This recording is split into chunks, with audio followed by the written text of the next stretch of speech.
नमस्कार, आप देख रहे हैं CNBC आवाज की एक खास पेशकश पहला कदम। पहला कदम एक कोशिश है देश भर में वित्तीय साक्षरता को बढ़ाने की, फाइनेंशियल लिटरेसी को बढ़ाने की, और खास तौर से लोगों को ये समझाने की फाइनेंशियल प्लानिंग का क्या महत्व होता है और कैसे वो अपने पैसे से पैसा कमा सकते हैं। और इस पहल को लेकर हम देश भर के कोने कोने में जा रहे हैं। कई बड़े शहरों में गए हैं, कई छोटे शहरों में भी गए हैं। आज हम पहुंचे हैं राजस्थान के एक डिस्ट्रिक्ट में, राजसमंद, जो उदयपुर से करीब 50 किलोमीटर दूर है। और यहाँ पर काफी इंटरेस्टिंग लोग काम करते हैं। मार्बल के काफी बड़े कारोबारी हैं। बिजनेस यहाँ पर जो इकोनॉमी चलती है वो इसी एरिया में चलती है। तो यहाँ पर लोगों का कितना इंटरेस्ट है निवेश करने में, इंश्योरेंस के अलावा शेयर बाजार में कितना निवेश करके आप फायदा कमा सकते हैं, उसी पर हम चर्चा करेंगे। और मेरा साथ दे रहे हैं आज इस चर्चा में संदीप जैन, tradeswift.net के, जो आपको बताएंगे कि किस तरीके से आप बाजार में पैसा लगाकर फायदा कमा सकते हैं। और CNBC आवाज के मार्केट एडिटर अनिल सिंह भी मेरे साथ मौजूद हैं। तो आप सबका स्वागत है इस कार्यक्रम में। पहला सवाल मैं यही पूछूंगी आप लोगों से। सब लोग कहते हैं कि पैसे से पैसा कमाइए, और उसमें कई कई विकल्प हैं। सोने में पैसा लगाते हैं लोग, प्रॉपर्टी में पैसा लगाते हैं, शेयर बाजार में पैसा लगाते हैं, जो हम कहते हैं इक्विटी में निवेश करें। अब इक्विटी में निवेश के फायदे क्या होते हैं हमें? देखिए, सबसे ज्यादा और सबसे बेहतर तरीके से लंबे समय में टैक्स फ्री इनकम कमाने का तरीका तो इक्विटी है। क्योंकि अगर आप देखें पिछले 10 साल, 15 साल, 20 साल, 25 साल, 30 साल, कोई भी इतिहास उठाकर देख लें, 15 से 18% कंपाउंडेड एनुअलाइज रिटर्न। कंपाउंडेड का मतलब पहले साल आपने 100 रुपए लगाए, अगर समझिए आपका 15% रिटर्न बना, अगले साल 115, फिर आपने 115 रुपए पर 15% रिटर्न कमाया। तो जो ये कंपाउंडिंग का असर होता है वो सबसे बड़ा फायदा मिलता है इक्विटी में, पहली बात। और लॉन्गर टर्म में मार्केट क्योंकि ऊपर जाते हैं जब तक कि देश की अर्थव्यवस्था खराब न हो, जो कि फॉर्चुनेटली हिंदुस्तान के केस में ये पॉजिटिव है। तीसरी बात, डिविडेंड जो मिलता है वो टैक्स फ्री होता है। चौथी बात, इक्विटी में जो आप कमाई करते हैं वो एक साल के बाद जो कुछ भी आपकी कमाई हो रही है, एक साल होल्ड करने के बाद वो टैक्स फ्री होती है। तो मुझे नहीं लगता कि दुनिया में कोई भी ऐसी एसेट क्लास है, दुनिया में छोड़िए भारतीय बाजारों को, जो इक्विटी के मुकाबले में लॉन्ग टर्म में टैक्स फ्री रिटर्न इतने लंबे समय तक कंपाउंडेड बेसिस पर दे सके। इसलिए अगर वाकई में बड़ी वेल्थ कमानी है तो वो इक्विटी होनी ही चाहिए आपके पोर्टफोलियो में। शायद यहाँ के राजसमंद के काफी दर्शक ऐसे होंगे इस बात से सहमत नहीं होंगे, क्योंकि उन्होंने प्रॉपर्टी और गोल्ड में अब तक पैसा बनाया है। लेकिन जब हम आगे बात करेंगे तो उन्हें कन्विंस करेंगे कि क्यों इक्विटी अब आगे चलते हुए इनसे काफी बेहतर साबित है। संदीप, एक बहुत ही बेसिक सवाल जो लोग ये शो देखते हैं वो जानना चाहेंगे, अब इक्विटी में पैसा लगाना मतलब क्या है? हम क्या करें? वो पैसा अगर हम अपने बैंक अकाउंट से निकाल रहे हैं, वो लग कहाँ रहा है और हमें उससे क्या फायदा मिल रहा है? देखिए, इक्विटीज में पैसा लगाना ये तो बहुत ज्यादा जरूरी है समझना, क्योंकि एक तरीके से सबसे, अगर जो अनिल जी ने भी कहा कि अगर इस दुनिया में अगर सबसे कोई प्रॉफिटेबल एसेट क्लास है लॉन्ग रन में तो वो इक्विटीज है। और बैंक में अगर आपका पैसा पड़ा और उसको इक्विटीज में लगाना है तो बहुत ही सिंपल तरीके हैं। आप डायरेक्टली भी मार्केट में पार्टिसिपेट कर सकते हैं या फिर आप म्यूचुअल फंड्स के जरिए भी पार्टिसिपेट कर सकते हैं। अब आप लोग चूंकि बिजनेसमैन है, म्यूचुअल फंड्स से करे ही करे, हर महीना करे, और अगर डायरेक्ट भी निवेश कर सकते हैं तो सिंपली एक ब्रोकर के अकाउंट खुलवाना है, डीमैट अकाउंट खुलवाना है और उसमें काम करना है। ये एक मैं जरूर से वापस से बोल रहा हूं कि कई बार आजकल कई तरीके ऐसे हैं कि लोग बाग दूसरे तरीके ढूंढते इन्वेस्ट करने के, बट आप लोग अपने ही अकाउंट में, अपने ही बैंक अकाउंट के थ्रू, अपने ही डीमैट अकाउंट में ट्रेडिंग कीजिए और लॉन्ग रन में इसमें सिस्टमेटिकली इन्वेस्ट कीजिए। बहुत बड़ी वेल्थ अगर क्रिएट होनी है तो वो सिर्फ और सिर्फ शेयर मार्केट से है। आप मार्बल्स में, यहाँ पे काफी लोग मार्बल व्यवसाय दिख रहे हैं मुझे, अपने बिजनेसेस में बहुत अच्छा कर रहे हैं और बहुत अच्छा पैसा भी कमा रहे हैं। बट एक चीज मैं कह दूं, पैसा कमाई करना टफ तो बहुत है, बट एक थोड़े समय बाद अपना बिजनेस इतना सेट हो जाता है कि वो कमाई बहुत इजी हो जाती है और आराम से आने लगती है। बट उस आराम से आने वाली कमाई को वापस से पैसे से पैसा बनाने के लिए आपको इक्विटी मार्केट में आना ही पड़ेगा। ना आप कोई प्रॉपर्टी खरीदिए, ना आप सोना खरीदिए इस बार। पहले जो खरीदा वो ठीक है, थोड़ा बहुत सब में एक्सपोजर रहना जरूरी है और मेरे हिसाब से प्रॉपर्टीज और सोने में तो सबने अच्छा खासा एक्सपोजर ले रखा है। बट इस बार आप लोग देखिए इक्विटीज में एक्सपोजर लेके और SIP के जरिए कीजिए या डायरेक्टली कीजिए। डायरेक्टली करते हैं तो सर्टेनली मैं कहूंगा कि रिसर्च कीजिए। रिसर्च के लिए इंटरनेट है, चैनल्स है, बुक्स है अवेलेबल, फंडामेंटल रिसर्च कीजिए। और अगर किसी को और जाना एंट्री करनी है, ट्रेडिंग करना है, तो टेक्निकल एनालिसिस भी कीजिए। उसके बिना इस मार्केट में नहीं आए। और जो भी ये रिसर्च करके आएगा, मैं ये चीज का दावा कर सकता हूं कि लॉन्ग रन में वो सर्टेनली पैसा बनाएगा। अनिल, सब लोग कहते हैं कि बाजार में पैसे लगाने से पहले निवेश करें, और जो फंडामेंटल निवेश की हम बात कहते हैं वो शायद ज्यादा लोग कनेक्ट कर पाएंगे। तो उस रिसर्च में क्या क्या आपको देखना होगा, चाहे आप एक फंड चुने जिसने 5-6 कंपनियों में पैसा लगाया या फिर एक शेयर चुनते हैं?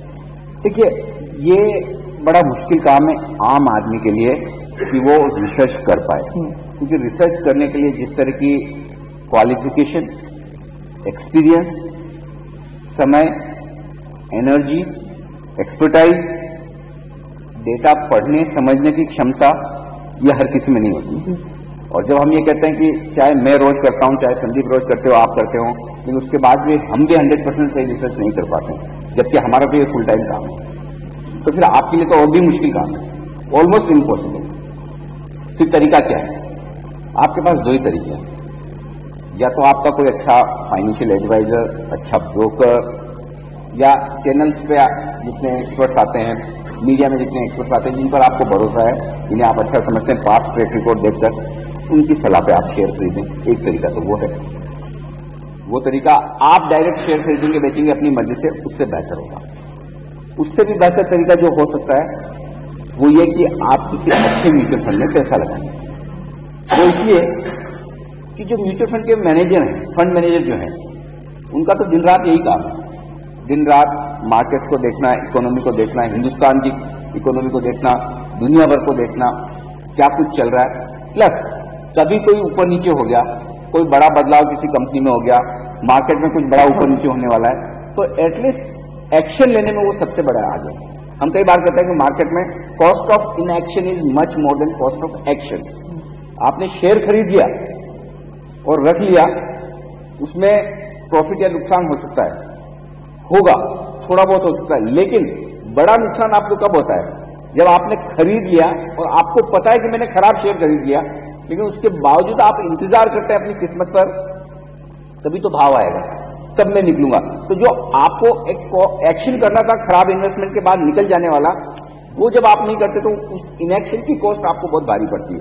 तो ये कॉस्ट हटाने के लिए और अच्छा शेयर न चुन पाने की अपनी क्षमता होने की वजह से बेहतर यह है कि बेहतरीन म्यूचुअल फंड में पैसा लगाएं। मैं आपको कह सकता हूं, हिंदुस्तान में कई सारे अच्छे म्यूचुअल फंड्स हैं, कई सारे, एक दो नहीं, कई सारे, जो आपके इन्वेस्टमेंट को बहुत अच्छी तरीके से देख सकते हैं।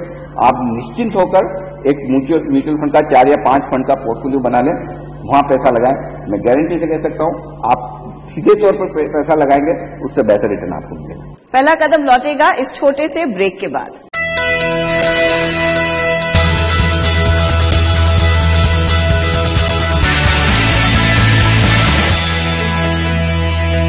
मार्केट्स को समझना थोड़ा सा आसान हो गया। इतने सारे बिजनेस न्यूज चैनल्स हैं, अखबारों में इस पे काफी ज्यादा रिपोर्टिंग होती है। आजकल तो वित्त मंत्री भी शेयर बाजार के बारे में बात करने लगते हैं, जो पहले बहुत कम लोग करते थे।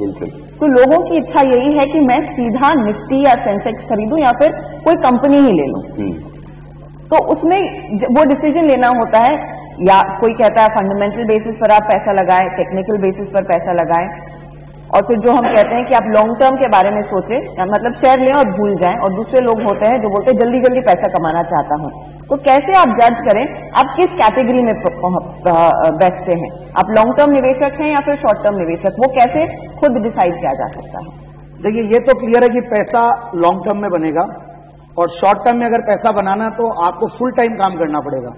उसमें आप पार्ट टाइम काम नहीं कर सकते हैं, बिना टेक्निकल एनालिसिस के काम नहीं कर सकते हैं।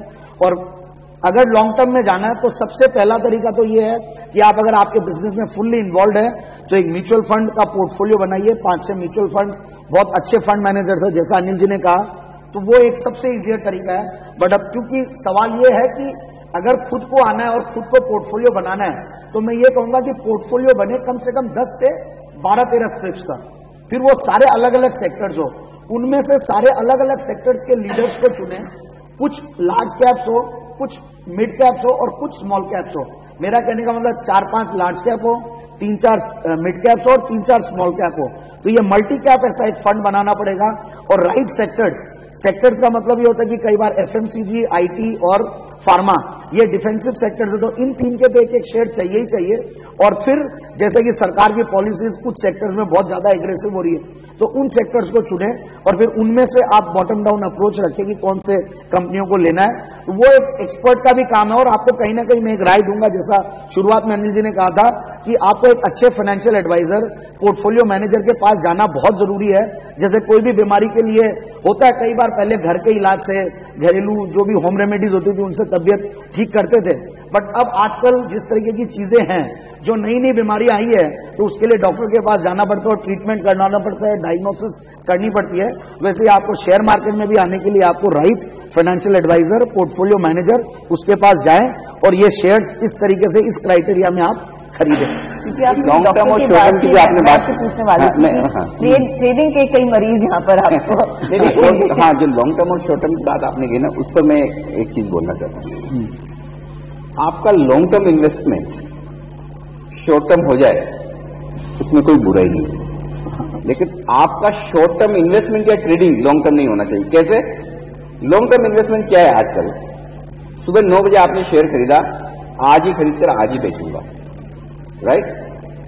आज नहीं बिका, आपने सोचा डिलीवरी ले लेता हूं।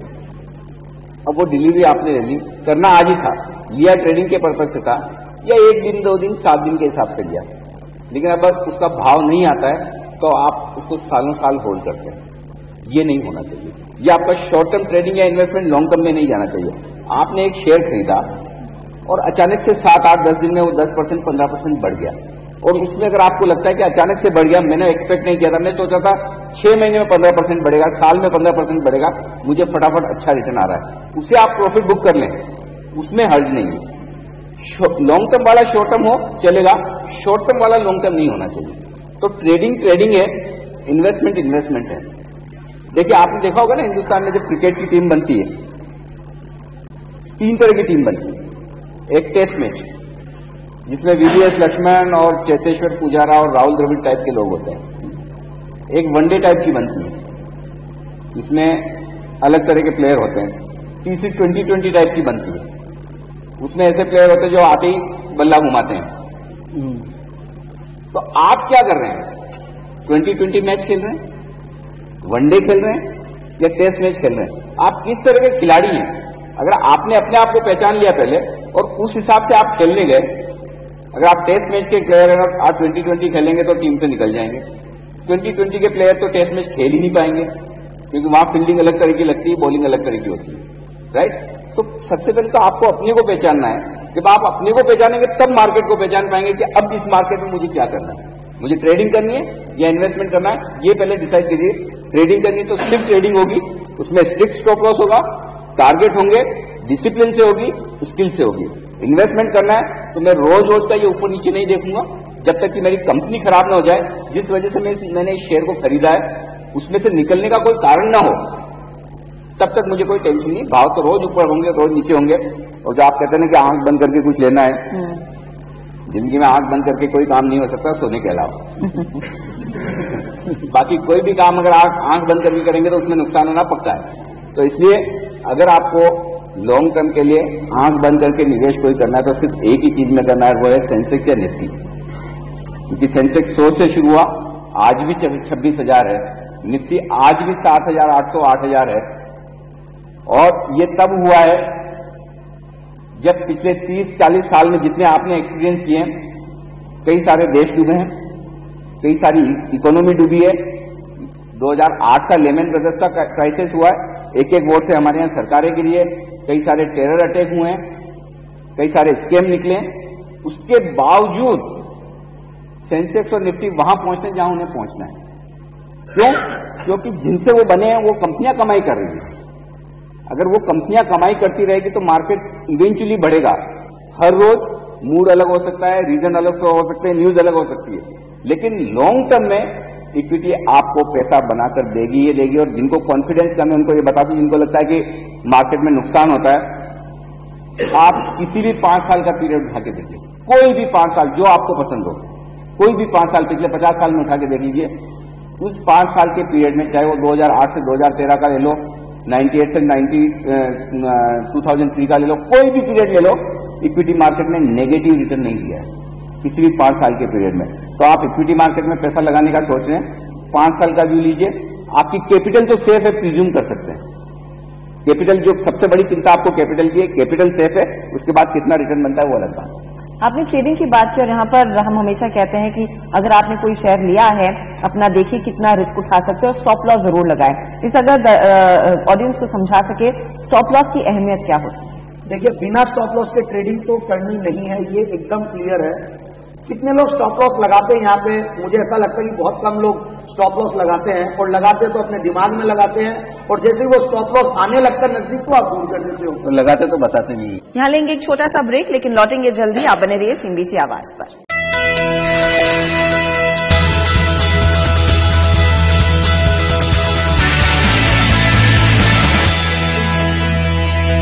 इन सबके ब्याह पे एक सवाल मैं आपसे लेना चाहता हूँ, जो राजनगर वालों की बड़ी प्रॉब्लम है कि जब भी स्टॉप लॉस लगाते हैं ना, तो ऐसा लगता है इनकी फोटो साथ में जा रही है सिस्टम। बोले हम जो भी स्टॉप लॉस लगाते हैं स्टॉप लॉस खा जाता है, ट्रिगर हो जाता है। ट्रिगर हो जाए उसमें भी दिक्कत नहीं है। अगर हमारा स्टॉप लॉस ट्रिगर हो गया और उसके बाद स्टॉक 5-10% गिर गया तो बहुत खुशी होती है लॉस करके भी।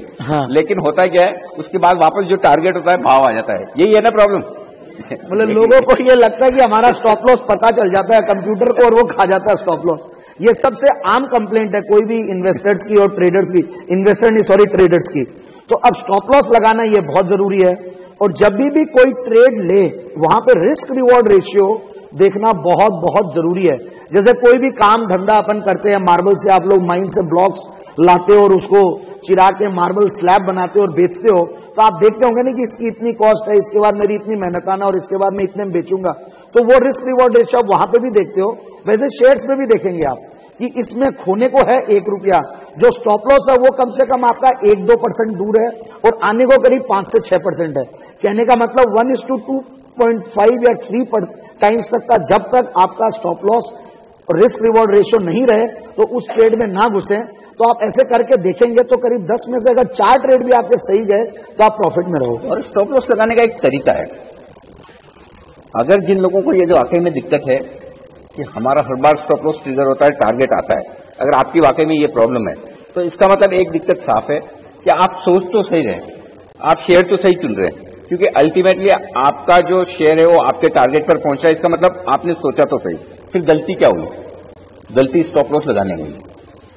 तो इसका और इस स्टॉप लॉस को कैसे पहचाने या कहां लगाए, ये एक ट्रिकी क्वेश्चन है। हर स्टॉक के लिए एक सिंपल स्टैंडर्ड स्टॉप लॉस नहीं हो सकता।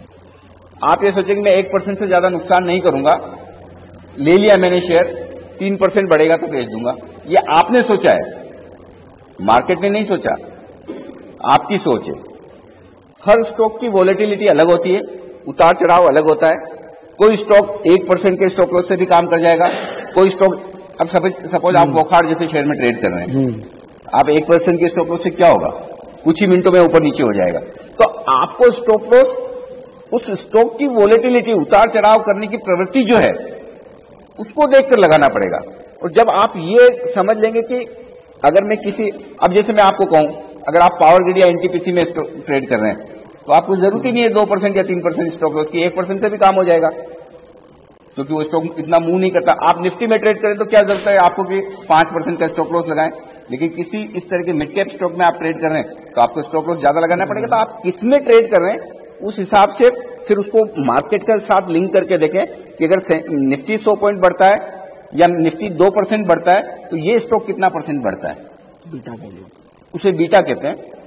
उसको अगर मिलाकर आप देखना शुरू करेंगे तो आप सही स्टॉप लॉस लगाएंगे। तो स्टॉप लॉस लगाना भी एक आर्ट है, हर चीज मैथमेटिक्स में नहीं होती, कुछ सीखनी है, समझनी और डेवलप करनी पड़ती है। एक छोटी सी चीज मैं ऐड करूंगा।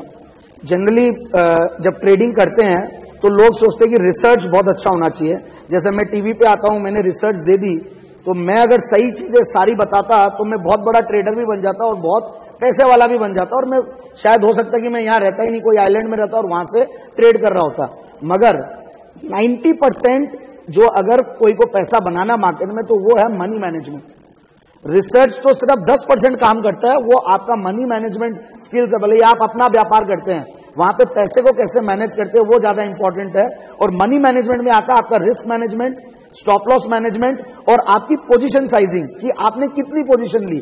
आप उतनी पोजीशन लीजिए जिससे आपका पेट का पानी भी ना हिले और रात की नींद ना उड़े, वैसी पोजीशन लेनी होती है, वो बहुत ज्यादा इंपॉर्टेंट है। तो ये 3-4 चीजें हैं। और फाइनेंस मैनेजमेंट और फंड मैनेजमेंट और रिस्क मैनेजमेंट, ये बहुत इंपॉर्टेंट क्राइटेरिया। और रिसर्च तो खैर है ही, और बाकी जो स्टॉप लॉसेज और जो बीटा वैल्यूज है उन सब का ध्यान देना बहुत जरूरी है। क्योंकि हमने वो ट्रेडिंग पर वो टॉपिक लेकर आए हैं, अब ट्रेड के भी विकल्प होते हैं, चाहे आप कैश मार्केट में ट्रेड करें या फिर वायदे बाजार में ट्रेड करें, तो क्या किसमें ज्यादा एजिलिटी रहेगी, किसमें आसानी से लोग निकल सकते हैं? अगर लॉस हुआ तो फटाफट आप एग्जिट काट लें लॉस, या फिर मुनाफा हुआ तो वो जल्दी से जल्दी मिले? 2020 गेम तो एफएनओ है, और वनडे मैच अगर आपको खेलना है तो वो कैश मार्केट के स्टॉक में 5-7 दिन के लिए, और टेस्ट मैच आपकी इन्वेस्टिंग। तो आपको अपनी माइंडसेट बनानी है कि आपको क्या करना है, आप कौन से गेम में आप सबसे ज्यादा सही हैं। ट्रेडिंग करना है तो वायदा कारोबार से बढ़िया कुछ है नहीं, सिर्फ 2 वजह। पहली बात लिक्विडिटी है, वहां पर फटाफट सौदे हो जाते हैं। दूसरी बात, आपको लीवरेज पोजीशन बनाने का मौका मिलता है, यानी कि कम पैसा देकर आप ज्यादा पोजीशन बना सकते हैं, मार्जिन देकर बड़ी पोजीशन कर सकते हैं, और उस हिसाब से आपको प्रॉफिट होता है तो भी ज्यादा होता है, नुकसान होता है तो भी ज्यादा होता है।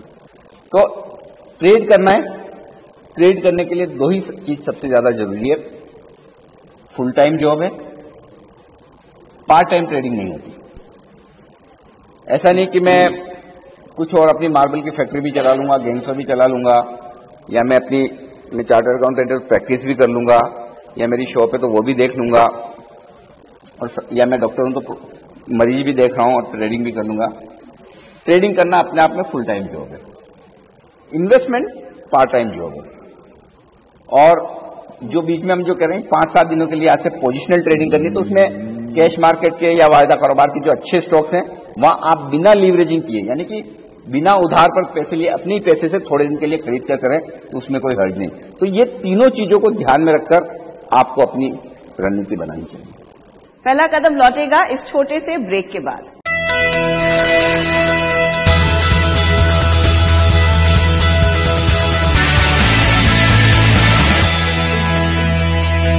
चलिए अब सवाल जवाब का सिलसिला शुरू करते हैं। पहला सवाल कौन लेगा? अनिल जी से मेरा एक सलाह है। 5 लाख रुपए का एक एफएनओ जिसकी कीमत 5 लाख की होती है करीब करीब, मुझे 15,000 रुपए हर महीने कमाने हैं, उसमें से 10,000 रुपए मुझे इन्वेस्ट करने हैं।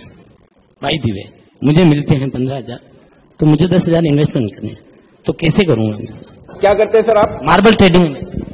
मार्बल करते हैं आपने। मैं आपसे एक सवाल पूछता हूं, समझिए आपने अपने मार्बल के बिजनेस में 100 रुपए लगाए, जितने भी लगाए 100 रुपए मानते हैं, साल में कितना कमाते हैं 100 रुपए पर? 100 रुपए पे 10 रुपए, 10%, 1%, 10% हुआ ना। 100 रुपए पे साल में 10 रुपए कमाते 100 पे 100 नहीं, नहीं, एक मिनट, जो भी ईमानदारी से 10 रुपए ईमानदारी का 10 रुपए। देखो, हम आपके फाइनेंशियल डॉक्टर हैं, डॉक्टर से छुपाओगे तो इलाज नहीं होगा, एकदम ठीक जेंटल। है? आप दुख रहा है पेट और बताओगे माथा, तो फिर ट्रीटमेंट माथे का हो जाएगा, ठीक है? आप साल में 100 रुपए लगाते हैं अपने मार्बल के बिजनेस में, 10 रुपए कमाते पर पे। 5 लाख रुपए लगाए आपने, 15,000 रुपए महीने का कमाना है, साल का कितना हुआ? 1,80,000। कितना परसेंट हुआ? 36%। 36%, 36%, ठीक है सर। जो काम आप कितने साल से कर रहे हैं मार्बल का बिजनेस? मैं 25 साल से। 25 साल से। अच्छा, आप एफएनओ का सवाल मुझसे इसलिए पूछ रही हैं क्योंकि आपको एफएनओ की नॉलेज नहीं है, राइट? यस। ठीक है। 25 साल से आप जो काम कर रहे हैं दिन रात, मेरे से कई गुना ज्यादा मार्बल का बिजनेस आप समझते हैं, उसमें आप साल का 10% कमाते हैं, तो जो काम आपको आता ही नहीं उसमें साल का 36% कैसे कमाते हैं? वो इसी मैं सर आपसे इसीलिए सलाह ले रहा हूँ। अच्छा, कि मैं आपसे सलाह ही मांगी है। मैंने पहले भी आपसे सलाह मांगी, मुझे 5 लाख लगा के 15,000 रुपए कमाने हैं और 10,000 इन्वेस्ट करने हैं। हाँ, अब मैं बताता हूँ। अब मेरी सलाह आपके लिए क्या है, पहले तो साल का 36% कमाने का भूल जाइए। यहाँ पर जितने लोग हैं उन्होंने साल में 1.5% या 2% महीने का जो ब्याज, जो 24% या 30% पे ऊपर ब्याज पे जिसको पैसा दिया, वो ब्याज ही आया तो आया, नहीं तो प्रिंसिपल तो कभी नहीं है। प्रिंसिपल तो पूछ लीजिएगा आप आराम से, अकेले में पूछ लीजिएगा, वो जमीन ही आएगी अपने हाथ कभी में। नहीं आता। तो स्टॉक मार्केट में सबसे बड़ी प्रॉब्लम लोगों की क्या है? समझिए लोगों के पास 1 करोड़ रुपया है, 1 करोड़ रुपए में 50 लाख का तो लेंगे मकान, 40 लाख की लेंगे ज्वेलरी, 7-8 लाख की करेंगे बैंक डिपॉजिट, लाख या 2 लाख रुपए लगाएंगे स्टॉक मार्केट में। अब उम्मीद करते हैं कि 2 लाख रुपए साल में डबल हो जाए। समझो खुदा न खास्ता हो भी गए तो आपकी ओवरऑल 1 करोड़ की वेल्थ में क्या फर्क पड़ गया जी? 2 लाख ज्यादा बढ़ गए। ये 1 करोड़ की वेल्थ 1 करोड़ 4 लाख हो गई। इक्विटी मार्केट में वेल्थ आपकी 2 रीजन से बनेगी। आप अपनी टोटल एसेट, टोटल सेविंग का कितना % इक्विटी में डाल रहे हैं और कितने लंबे समय के डाल रहे हैं। अगर आप 2% डाल के आप ये सोचें कि बाकी सारी एसेट्स के मुकाबले में मेरे इक्विटी का रिटर्न सबसे ज्यादा है, एब्सोल्यूट कभी भी नहीं हो सकता। अगर आपको पैसा लगाना है तो जो आप साल का 36% सोच रहे हैं, आप साल का 16% पे आ जाइए। टैक्स फ्री रिटर्न 10 साल, 15 साल, 20 साल, मैं गारंटी से बोलता हूं 15% का रिटर्न, 2% का डिविडेंड, 17-18% कंपाउंडेड रिटर्न आपको 15 साल, 10 साल, 20 साल में मिल सकता है। ये मैं बोल सकता हूं। लेकिन अगर आप ये सोचे कि महीने का 15,000 रुपए ऐसी कोई स्कीम दिखे तो मुझे भी बताना। राजकुमार दत्त, LIC में विकास अधिकारी है। निश्चित रूप से आपका ये जो पहला कदम है कुछ चीजों को तो हमारे इन साथियों को क्लियर करेगा, लेकिन एक चीज जिससे हम स्वयं पिछले 10 साल से ग्राहकों से, हमारे जो जितने भी क्लाइंट्स हैं LIC के, ULIP plan, unit link insurance plan, उसमें जो लॉस लोगों को लग रहा है उसके कारण से हमारे एजेंटों को अपनी जेब से भरपाई करनी पड़ रही है।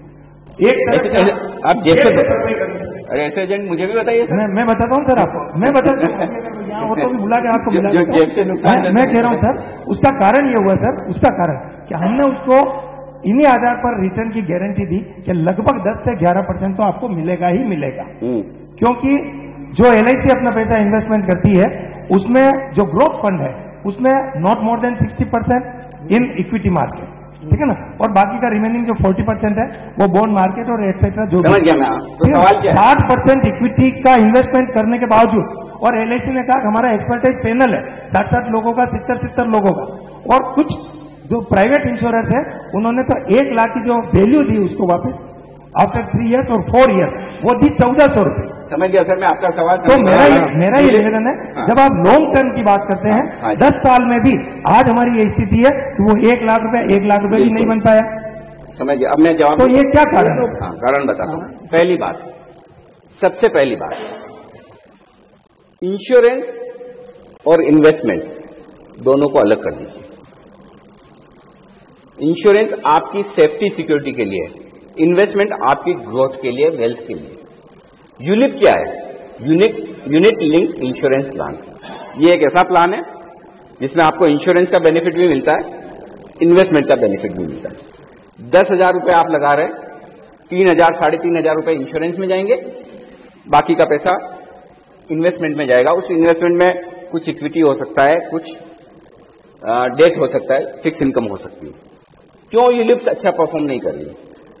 पहली बात, दक्ष साहब, यूलिप पे कितना प्रीमियम, कितना एजेंट को कमीशन मिलता है पहले साल? सिंगल प्रीमियम पे 2% और एनुअल प्रीमियम पे 10%। 100 रुपए में से 10 रुपए तो चले गए दक्ष साहब के पास, एजेंट जो है, बचे 90, ठीक है। 90 में से 30 से 35% जाएंगे इंश्योरेंस में, 30 से 35 रुपए, बचे कितने? 45, 30 और 55 रुपए। 55 रुपए में से 60% इक्विटी में लगा, कितने? 30 रुपए, 32 रुपए। अब लग तो रहे 55 रुपए, रिटर्न आप इन्वेस्टमेंट 100 रुपए का नहीं हो रहा, इन्वेस्टमेंट 55 रुपए का हो रहा है। ध्यान रखिएगा, 55 रुपए में से भी 30 रुपए इक्विटी पे लग रहे हैं, और आप ये सोचते हैं ये 30 रुपए में 15% रिटर्न आ जाए ओवरऑल 100 रुपए पर, तो मेरा 115 रुपए हुआ अगले साल। 15% रिटर्न डालने के लिए इक्विटी में 50% का रिटर्न आना चाहिए। पॉसिबल है? तो इसका सॉल्यूशन क्या है? इसका सॉल्यूशन यह है, आप इंश्योरेंस को अलग करिए। आपको टर्म प्लान लेना है, टर्म प्लान लीजिए अपनी सेफ्टी सिक्योरिटी के लिए। इन्वेस्टमेंट जो करना है वो म्यूचुअल फंड में करिए। म्यूचुअल फंड में इन्वेस्टमेंट क्यों करना चाहिए? किसी भी इंश्योरेंस कंपनी के मुकाबले में म्यूचुअल फंड के इन्वेस्टमेंट में आपकी कॉस्ट कम आती है। डायरेक्ट अगर आप फंड खरीदते तो जीरो कॉस्ट है, जीरो, कोई एंट्री एग्जिट लोड नहीं है अगर 6 महीने के बाद आप पैसा निकालते हैं। वहीं इंश्योरेंस रिलेटेड प्रोडक्ट लेते ही आपकी कॉस्ट कैसे बढ़ जाती है, जो मैंने आपको कैलकुलेट करके बता दिया। तो जो लोग यूलिप से दुखी हैं उनके लिए एक ही सॉल्यूशन है, इंश्योरेंस के लिए टर्म प्लान खरीदिए, इन्वेस्टमेंट के लिए म्यूचुअल फंड में जाइए। वक्त हो रहा है एक छोटे से ब्रेक का, लेकिन लौटेंगे जल्द ही कुछ और सवालों के साथ।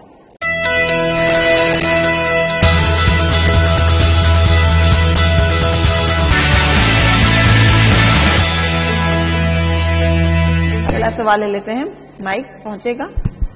आपने अभी 2 बड़े बड़े शब्दों का प्रयोग किया कि टेक्निकल एनालिसिस और फाइनेंशियल एनालिसिस। मेरे ख्याल से शेयर मार्केट में काम करने वाले 99% लोगों को दोनों चीजों का नॉलेज नहीं होता है। हम लोग वो काम करते हैं, तो मैं आपसे ये जानना चाहता हूं कि एक छोटा इन्वेस्टर जो ये चीजें नहीं समझता है, उसको किस टाइप की स्क्रिप्ट में अपना इन्वेस्टमेंट करना चाहिए, और यदि वो ट्रेडिंग करे तो ट्रेडिंग कैसे करे?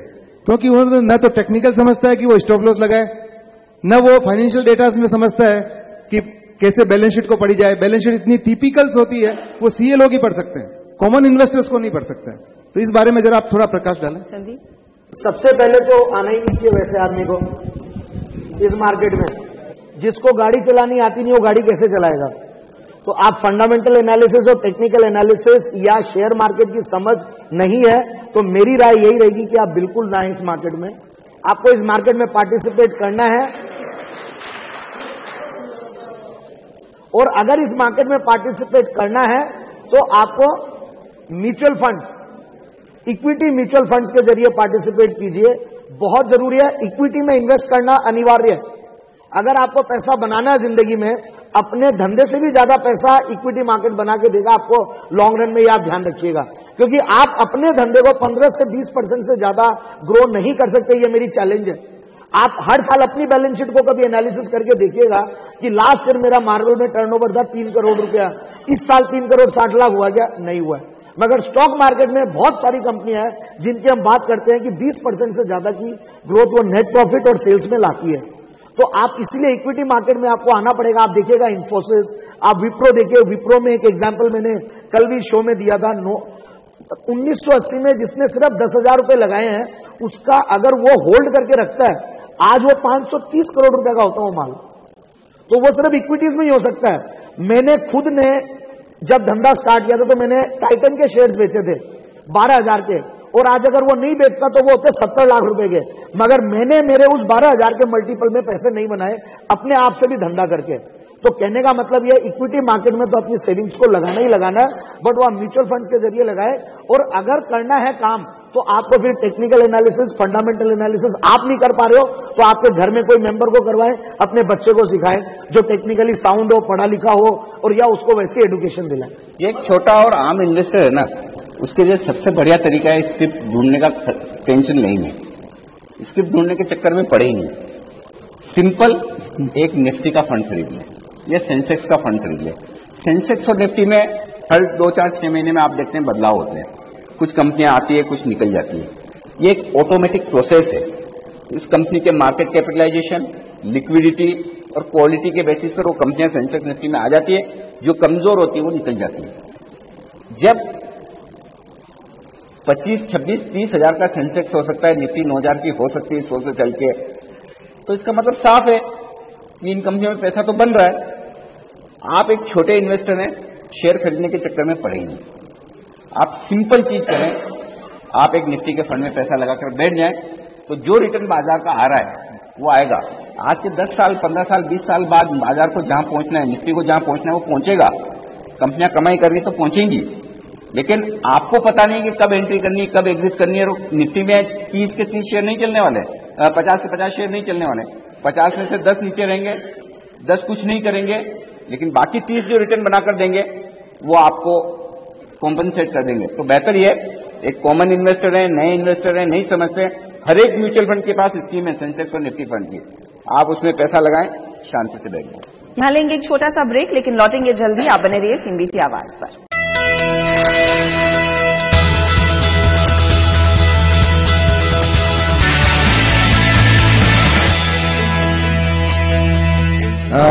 अगले सर 3-3.5 साल के लिए गवर्नमेंट अभी स्टेबल है, तो सर वो कौन से ऐसे सेक्टर्स हैं जो कि अभी इन अगले 3 साल का इन्वेस्टमेंट का अगर हम पीरियड लेके चलें तो वो कौन से सेक्टर्स हैं जो कि अभी बूम पे रहेंगे, और उन सेक्टर्स में कौन सी पर्टिकुलर कुछ कंपनीज हैं या 4 या 5 जिन पे की निगाह रखी जाए, जिनमें इन्वेस्ट किया जाए? देखिए, अगले 3-3.5 साल आपको लग रहा है कि सरकार स्टेबल रहेगी, इकोनॉमी रिवाइव होगी। सबसे पहले सरकारी कंपनी, सरकार मजबूत है और सरकारी कंपनियां मजबूत होगी तो सरकारी कंपनियों के शेयर जो बहुत पिटे हुए हैं उन पर नजर रखिए। पहली बात, इकोनॉमी रिवाइव होगी तो इकोनॉमी से जुड़े हुए सारे सेक्टर्स रिवाइव होंगे। तो अभी के जो पिटे हुए कुछ सेक्टर्स हैं, इंफ्रा, कैपिटल गुड्स, इन शेयरों में मजबूती आ सकती है। तीसरा, जो हमारे यहाँ कंजम्पशन स्टोरी है, गांव में, शहरों में जो लोगों की खर्चा करने की आदत, आपको याद होगा ना, जो यहाँ फ्रंट रो में, दूसरी रो में जो हमारे थोड़े सीनियर लोग बैठे हैं, आप लोगों ने अपने बचपन में गर्मी की छुट्टियों में कहां जाते थे? आप दादा के घर या नाना के घर, राइट? आपके बच्चे कहां जाते हैं? कोई जा रहा है यूरोप के टूर पर, कोई सिंगापुर जा रहा है, जिसके पास कम पैसे वो हिंदुस्तान में घूम के आ जाता है। ट्रेंड बदल रहा है ना, लोग कहां खर्चा कर रहे हैं वो देखिए। आपको पता है कि आपका बेटा पिज्जा खाता है? कुछ नहीं है। पिज्जा क्या है? एक रोटी है, उसके ऊपर कुछ सब्जी है और घी की जगह चीज है, और उसके 500 रुपए लिए जाते हैं। फिर भी आप रोक नहीं सकते। आपको पता है कि ये चीज 150 रुपए की नहीं है, 100 रुपए की नहीं है, लेकिन 500 में मेरा बेटा खरीद रहा है, कंट्रोल नहीं कर सकते। तो आपको दिख रहा है इस बिजनेस में पैसा है। ये कंजम्पशन स्टोरी है जिसको आप जानते हैं। आपने एक पेंसिल से पूरा साल निकाला हुआ है, दोनों तरफ से छीलते थे, जब तक उंगली दुखने नहीं लग जाती तब तक फेंकते नहीं थे। आपके बच्चे 1 महीने में पूरा पैकेट खत्म कर देते हैं। ये कंजम्पशन स्टोरी है। तो आपको पता है अननेसेसरी आपके परिवार में खर्चा कहां हो रहा है और उसे आप रोक नहीं सकते। और आपको पता है कि 2 रुपए की पेंसिल है 10 रुपए में बिक रही है, तो इसका मतलब पक्का है कि ये पेंसिल बना रहा है वो बहुत कमा रहा है। एक तो कई गुना बिक रही है, दूसरा अच्छे खासे मार्जिन पर बिक रही है। वहां आप थ्योरी ढूंढिए। कंजम्पशन की थ्योरी हिंदुस्तान में जबरदस्त रहने वाली है अगले 2, 5, 10, 15, 20 साल। आप मार्बल वाले हैं काफी लोग, किस तरह से मार्बल, टाइल्स, इस तरह की चीजों का बिजनेस बढ़ रहा है। अपने आसपास देखिए, सेक्टर पहचानने के लिए व्यास जी किसी को पूछने की जरूरत नहीं है, सब कुछ आपके आसपास ही हो रहा है। तो अगर आप देखेंगे, पहले आप फ्लाइट्स कब यूज करते थे? मुंबई से कोई किसी के घर में डेथ होगी तो आदमी फ्लाइट लेके आता था, वही फ्लाइट से आ रहा है। आजकल लोग ट्रेन में ट्रेवल करना भी पसंद नहीं करते। ये चेंज हो रहा है हिंदुस्तान में, तो एविएशन कंपनियां चलेगी नेचुरली। तो आपके आसपास देखिए कौन से बिजनेस में लोग खर्चा कर रहे हैं, बस वही शेयर करेंगे। तो एक और चीज रख लूं, इंफ्रा, रेलवे जो मेरा एक पसंदीदा सेक्टर है। मुझे लगता है कि जिस तरह से बड़ा काम सरकार रेलवे में करने जा रही है, बड़े ऑर्डर्स हो सकते हैं, बड़ा एफडीआई लाने की प्लानिंग है, ये एक सेक्टर है जो बहुत अच्छा रिटर्न दे सकता है।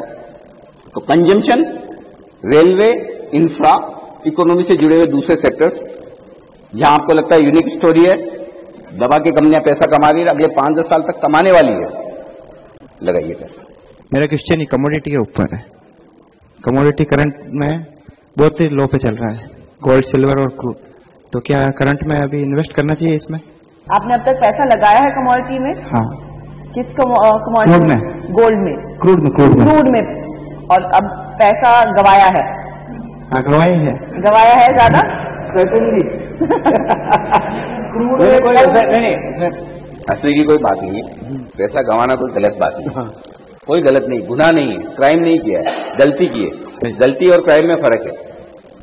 आपने कोई ऐसा काम नहीं किया। मैं जनरली कई बार लोग मुझे पूछते हैं कि डे ट्रेडिंग करनी चाहिए नहीं करनी चाहिए, ये आम सवाल होता है। मेरा जवाब एक ही होता है, आप जिंदगी में वो हर काम करिए जो 2 पैमाने पर खड़ा हो सकता है। पहला, वो लीगल होना चाहिए, दूसरा उसमें पैसा बनना चाहिए। अगर दोनों कंडीशन कोई भी काम फुलफिल करता है तो वो कीजिए। आपने पहला काम किया, लीगल है, दूसरा काम पैसा बनता है या नहीं बनता है, आपको एक्सपीरियंस है, नहीं बनता है फिर आपको डिसाइड करना है तीसरी बार वापस अटेम्प्ट करना है या नहीं करना है। तीसरी बार अगर अटेम्प्ट करना है, पैसा नहीं बना उसके बावजूद, तो फिर तीसरी कंडीशन बता दूं, क्या आपकी उसमें एक्सपर्टाइज है? अगर नहीं है तो फिर चौथी बार ट्राई मत कीजिए। तीन ही तक, 3 मौके। तो ऐसे में आप क्रूड को ट्रेडिंग करने के लिहाज से देख रहे हैं, न कि इन्वेस्टमेंट के लिहाज से। इन्वेस्टमेंट के लिहाज से करना है तो क्रूड मत खरीदिए, क्रूड में काम करने वाली कंपनियां खरीदिए। अगर आपको लगता है कि क्रूड $30 पे आके रुक जाएगा, अगर आपको लगता है क्रूड $25 पे आके रुक जाएगा, होता क्या है, ये कमोडिटी से जुड़ा हुआ कारोबार कैसे होता है? पहले शेयर गिरते हैं, फिर वो कमोडिटी गिरती है। जब तेजी होगी पहले शेयर चलेंगे, बाद में कमोडिटी बढ़ेगी।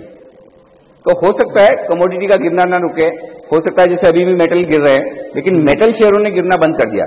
मैं ये नहीं कह रहा कि कल जाके आप मेटल खरीद लीजिए, शेयर खरीद लीजिए, लेकिन इसको आप सीए इसलिए बता रहा हूं, आप समझने की कोशिश कीजिए हो क्या रहा है। पहले शेयर चलना शुरू करेंगे, फिर कमोडिटी चलना शुरू करेगी। इतने पिटे में थोड़े और पिट सकते हैं। आज एक भी आदमी आपको हिंदुस्तान में मिलेगा नहीं जो कि आपको कहे कि मेटल के शेयर खरीदिए, जो कि आपको कहे कमोडिटी के शेयर खरीदिए। मैं कहता हूं खरीदिए। आप धीरे धीरे अगले 6 महीने 1 साल के लिए एसआईपी कीजिए, इन शेयरों में एक्यूमुलेट कीजिए और उन कंपनियों के शेयर खरीदिए जो कैश रिच हैं। मेटल में 4 कंपनियां आप सी हैं, खुद बैलेंस शीट पढ़ेंगे पता चल जाएगा, जिनका ट्रैक रिकॉर्ड अच्छा, आज भी बैलेंस शीट में कैश है। ये कंपनियां तेजी से उछलेगी। अब ये टाइम कितना लगता है ये मुझे नहीं पता है, 1 साल, 2 साल, 3 साल, 5 साल, आई डोंट नो। इसी के साथ हम राजसमंद के जनता से लेंगे इजाजत, लेकिन पहला कदम का यह सिलसिला जारी रहेगा। हम जल्द ही लौटेंगे कुछ और नए शहर, कुछ और नए इलाकों में, और इसी तरह वित्तीय साक्षरता का ये कदम जो है आगे बढ़ाते रहेंगे। CNBC आवाज की इस खास पेशकश में इतना ही। नमस्कार।